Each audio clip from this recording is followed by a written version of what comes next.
بسم الله الرحمن الرحيم الحمد لله والصلاة والسلام على رسول الله وعلى آله وأصحابه أجمعين أما بعد ناظرین کرام السلام علیکم ورحمۃ اللہ وبرکاتہ۔ شرح الادب المفرد کے عنوان سے اس پروگرام کے ہمراہ ہم آپ کی خدمت میں حاضر ہیں۔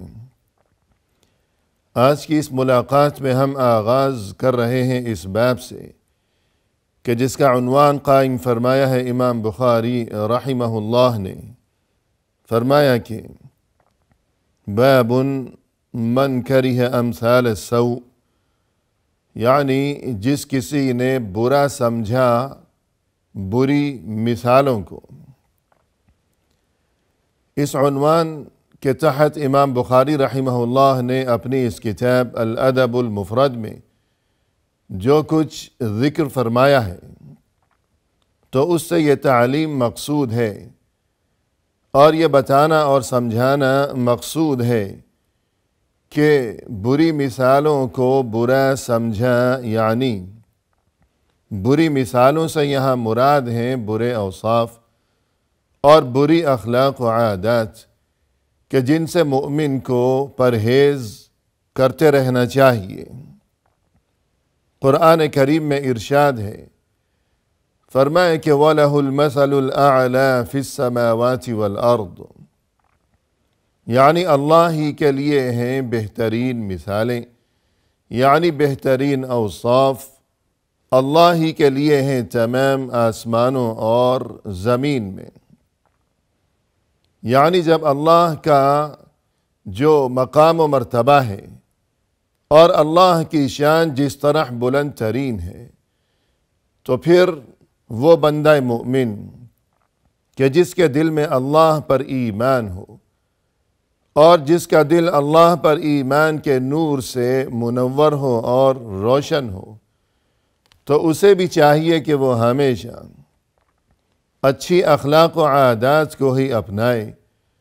اور بری عادات سے، برے اوصاف سے ہمیشہ وہ اپنا دامن بچائے رکھے۔ اسی طرح فرمایا قرآن کریم میں لِلَّذِينَ لَا يُؤْمِنُونَ بِالْآخِرَةِ مَثَلُ السَّوْءِ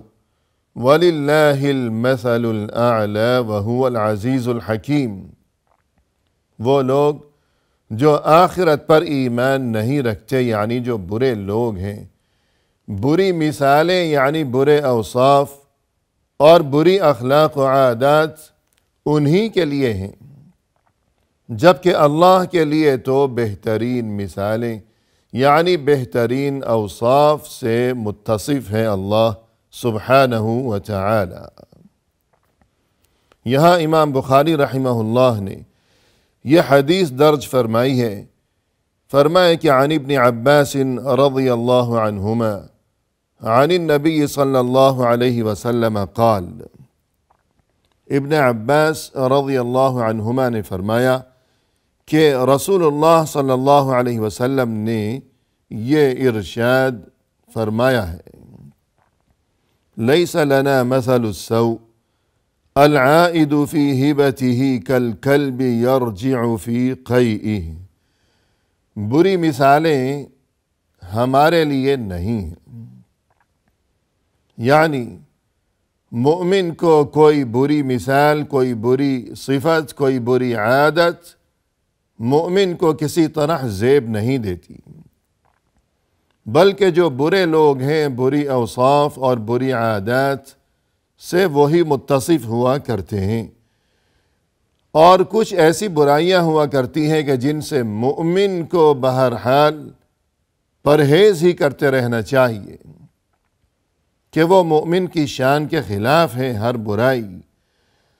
اور برائیوں میں سے پھر مزید بڑھ کر یہ کہ کچھ ایسی برائیاں بھی ہوا کرتی ہیں کہ جو صرف مومن یا شریف انسان کی شان کے خلاف ہی نہیں ہوا کرتی، بلکہ وہ تو جانوروں کے لیے ہی زیادہ مناسب حال ہوا کرتی ہیں وہ بری عادتیں۔ تو ایسی ہی ایک عادت کا یہاں تذکرہ فرمایا ہے، اور اس عادت کے ذریعے رسول اللہ صلی اللہ علیہ وسلم کی طرف سے یہ تعلیم دینا مقصود ہے کہ جس کسی میں یہ بری عادت پائی جاتی ہو تو گویا کہ اسے اس سے مکمل پرہیز کرنا چاہیے کہ یہ عادت مومن تو بہت دور کی بات ہے، یہ تو کسی انسان کو بھی زیب نہیں دیا کرتی، بلکہ یہ تو بدترین عادت ہے جو کہ دیگر مخلوقات یا جانوروں کا ہی یہ حال ہوا کرتا ہے۔ اور وہ بری عادت کیا ہے؟ فرمائے کہ العائد فی ہبتی، وہ شخص جو کہ کسی کو ہدیہ دینے کے بعد پھر واپسی کا تقاضا کرے کہ کسی کو ہدیہ دیا ہے اور اس کے بعد یوں کہنے لگے کہ مجھے واپس دے دو میری چیز، اس کی مثال یوں ہے کہ کالکلب یرجع فی قیئہ، کہ بعض اوقات کتے کی یہ کیفیت ہوا کرتی ہے کہ وہ قے کرتا ہے، اپنا کھانا نکالتا ہے اور اس کے بعد پھر اپنی اس قے کو دوبارہ چاٹنا شروع کر دیتا ہے۔ اور جیسا کہ یہی حدیث صحیح مسلم میں کہ جہاں اس کا نمبر ہے 1622، وہاں الفاظ یہ ہیں کہ رسول اللہ صلی اللہ علیہ وسلم نے ارشاد فرمایا، انما مثل الذی یتصدق بصدقہ ثم يعود في صدقته كمثل الكلب يقيء ثم يأكل قيئة، وہ انسان جس نے کسی مسکین کو کوئی صدقہ دیا ہے، خیرات کی ہے، لیکن پھر اس کے بعد وہ اپنا صدقہ، وہ اپنی دی ہوئی چیز واپس مانگنے لگے، تو وہ اس قدر بدترین عمل میں مبتلا ہے کہ اس کی مثال یوں ہے کہ جیسے کتے نے قے کی ہو اور پھر وہ اپنی اس قے کو دوبارہ کھانے لگے یا چاٹنا شروع کر دے۔ تو اس سے ناظرین کرام یہ بات بتانا مقصود ہے کہ انسان اگر کسی کو کوئی چیز بطور ہدیہ دے یا بطور صدقہ و خیرات کسی مسکین کو کوئی چیز دی ہو، اب واپس مانگنا کہ 2-4 دن جب گزرے تو معمولی سی بات پر کوئی رنجش ہو گئی اور غصہ آ گیا اور اب جا کر یوں کہنے لگا کہ میری چیز مجھے واپس کر دو، تو یہ اتنا ہی برا انسان ہے اور یہ اس قدر بدترین اس کی یہ حرکت ہے کہ گویا کتے نے قے کی ہو اور پھر وہ اسے دوبارہ کھانے یا چاٹنے لگ گیا ہو۔ الغرض ناظرین کرام، یہ بری عادت برے انسان کو ہی زیب دے گی، کسی اچھے انسان کو، شریف انسان کو اور اہل ایمان کو یہی بتانا مقصود ہے کہ یہ اتنا بدترین عمل ہے اور اس سے بہرحال بہر قیمت گریز ہی کرنا چاہیے کہ کوئی ہدیہ دیا ہے کسی کو یا کوئی صدقہ و خیرات دی ہے کسی کو، اللہ کی رضا مطلوب و مقصود ہے، اللہ کی خوشنودی کے لیے یہ کام کیا ہے، نہ کہ اس انسان کی خوشنودی کے لیے۔ تو اگر کل یا پرسوں یا کچھ وقت گزرنے کے بعد اس انسان کی کوئی بات ہمیں بری لگ گئی ہو تو ہم نے تو اس کی خوشی کے لیے اسے دیا ہی نہیں، ہم نے تو فقط اللہ کی خوشی کی خاطر اسے یہ چیز دی ہے، لہذا اب جا کر اس سے اپنی دی ہوئی چیز، وہ ہدیہ ہو یا صدقہ ہو، واپسی کا تقاضا کرنا یہ اس قدر بدترین عمل ہے۔ اور اس کے بعد ناظرین کرام ہمارے سامنے یہ نیا باب ہے کہ جس کا نمبر ہے 198 اور جس کا عنوان قائم فرمایا ہے امام بخاری رحمہ اللہ نے، فرمایا کہ باب السباب، یعنی کسی کو گالی بکنا، کہ لعن طعن کرنا، کسی کا عیب بیان کرنا، دوسروں کے عیوب کی تلاش میں اور ٹوہ میں لگے رہنا، اور پھر اس عیب کی وجہ سے کہ کسی کی کوئی کمزوری ہاتھ لگ گئی اب اسے رسوا کرنا اور حقیر اور بدنام کرتے پھرنا،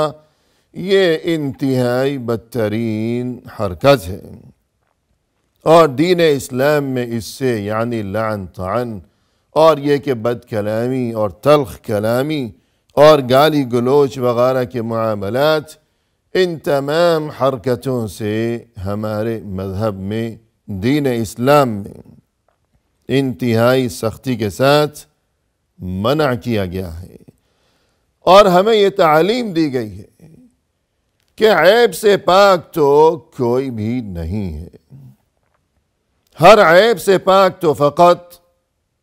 اللہ سبحانہ و تعالی کی ذات ہے۔ لہذا ہمیں چاہیے کہ ہم دوسروں کے عیوب کی تلاش میں رہنے کی بجائے اور پھر ان پر طنز کرنے کی بجائے اور انہیں بدنام کرنے اور گالیاں بکنے کی بجائے اور لعنت ملامت کی بجائے ہمیں چاہیے کہ ہم اپنی اصلاح کی فکر کریں اور اپنے لیے نجات کا انتظام کریں کہ اگر کوئی بیمار ہے، تکلیف کا شکار ہے، بڑے درد میں مبتلا ہے، تو اسے اپنے درد کی وجہ سے اتنی فرصت ہی نہیں ملتی کہ وہ دوسروں کے درد کے بارے میں سوچا کرے۔ تو یوں انسان کو یوں سوچنا چاہیے کہ اپنی نجات کی فکر کی جائے اور دوسروں کو بدنام کرنے کے سلسلے ہم چھوڑ دیں۔ جیسے کسی نے کہا، نہ تھی عیب کی جب ہمیں اپنی خبر، رہے ڈھونڈتے غیروں کے عیب و ہنر، پڑی اپنی برائیوں پر جو نظر، تو نگاہ میں کوئی برا نہ رہا کہ اپنی برائیوں پر ہم نگاہ ڈالا کریں اور دوسروں کی برائیوں کی بجائے اپنی اصلاح کی ہم فکر کیا کریں۔ ہمارے سامنے یہ حدیث ہے کہ جس کا نمبر ہے 419، فرمائے کہ عن ابن عباس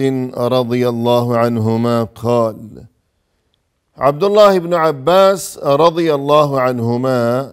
فرماتے ہیں، استب رجلان على عہد رسول اللہ صلی اللہ علیہ وسلم، رسول اللہ صلی اللہ علیہ وسلم کے مبارک زمانے میں دو آدمی ایک دوسرے کو برا کہنے لگے، گالیاں بکنے لگے۔ فسب احدہما، جب ایک نے گالی بکی، والآخر ساکت، دوسرا خاموش رہا، یعنی ابتدا میں تلخ کلامی کی نوبت آئی اور پھر معاملہ بڑھتے بڑھتے نوبت یہاں تک جا پہنچی کہ ان میں سے ایک نے تلخ کلامی کے دوران باقاعدہ اسے کوئی گالی بک دی اور دوسرا خاموش رہا، اس نے گالی کا کوئی جواب نہیں دیا۔ والنبی صلی اللہ علیہ وسلم جالس، رسول اللہ صلی اللہ علیہ وسلم وہاں تشریف فرما تھے اور یہ تمام منظر اور یہ صورتحال دیکھ رہے تھے۔ ثم رد الآخر، لیکن آخر اس دوسرے نے بھی جواب میں گالی بک ڈالی کہ وہ گالی بکتا رہا پہلا شخص اور وہ دوسرا خاموش رہا۔ رسول اللہ صلی اللہ علیہ وسلم دیکھتے رہے اور وہیں تشریف فرما رہے، بیٹھے رہے، لیکن آخر دوسرے نے بھی گالی کا جواب گالی سے دے ڈالا۔ فنہض النبی صلی اللہ علیہ وسلم، تب آپ صلی اللہ علیہ وسلم اٹھ کر وہاں سے جانے لگے۔ فقیل، لوگوں نے عرض کیا کہ نہضت، کہ اے اللہ کے رسول اب آپ اٹھ کر جا رہے ہیں، تشریف لے جا رہے ہیں، قال تب آپ صلی اللہ علیہ وسلم نے جواب میں یوں ارشاد فرمایا،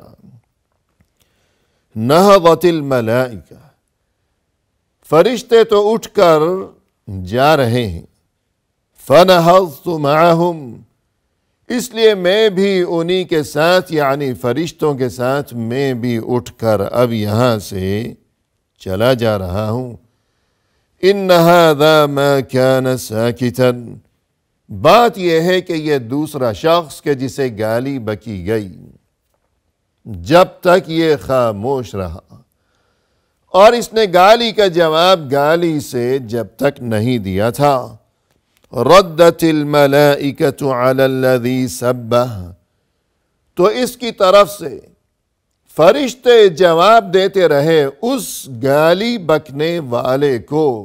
یعنی جس نے اسے گالی بکی تھی اور یہ خاموش تھا، تو اس کی طرف سے فرشتے دفاع کر رہے تھے، اسے جواب دے رہے تھے۔ فلما رد نہضت الملائکہ، لیکن اب جب کہ اس نے بھی ویسا ہی کام کیا کہ جواب میں اسے گالی اس نے بھی بک دی ہے، اب فرشتے اٹھ کر یہاں سے جا رہے ہیں، لہذا یہی وجہ ہے کہ اب میں بھی یہاں سے جا رہا ہوں کہ اب یہ محفل اس قابل نہیں کہ یہاں فرشتے موجود رہیں یا میں یہاں بدستور بیٹھا ہی رہوں۔ تو اس سے ناظرین کرام یہ بات واضح ثابت ہوئی کہ اولاً تو گالی نہیں بکنی چاہیے، ایک دوسرے کو لعن طعن کرنے سے باز رہنا چاہیے، لیکن اگر کسی نے ہمیں گالی بک دی ہو تو ہمیں چاہیے کہ ہم جواب میں گالی نہ بکیں بلکہ صبر سے کام لیں، اور یہ کہ خاموشی اختیار کی جائے، اور ہمیں یہ سوچنا چاہیے کہ اگرچہ یہ خوب بڑھ چڑھ کر اور بہت ہی جوش و خروش کے ساتھ ہمیں گالیاں بک رہا ہے، ہمیں رسوا کر رہا ہے، اور یہ کہ لوگ سمجھ رہے ہیں کہ یہ تو بہت بہادر ہے، اور یہ کہ ہمارے بارے میں لوگ سمجھ رہے ہوں گے کہ یہ اتنا بزدل اور یہ کہ بے زبان اور گونگا بنا بیٹھا ہوا ہے، لیکن لوگ جو سمجھتے ہیں تو سمجھتے رہیں، ہمیں اللہ کی رضا چاہیے کہ وہی ہمارا مطلوب و مقصود ہے۔ جب تک ہم جواب نہیں دیں گے اور جواب میں ہم بھی گالی نہیں بکیں گے تو ہمیں اللہ کی طرف سے مدد و نصرت ہمارے شامل حال رہے گی، اور اگر ہم نے بھی جواب میں گالی بک دی تو اس برائی میں ہم دونوں ہی برابر ہو جائیں گے۔ اسی کے ساتھ ناظرین کرام ہمیں دیجیے اجازت، فی امان اللہ، وآخر دعوانا ان الحمد للہ رب العالمین۔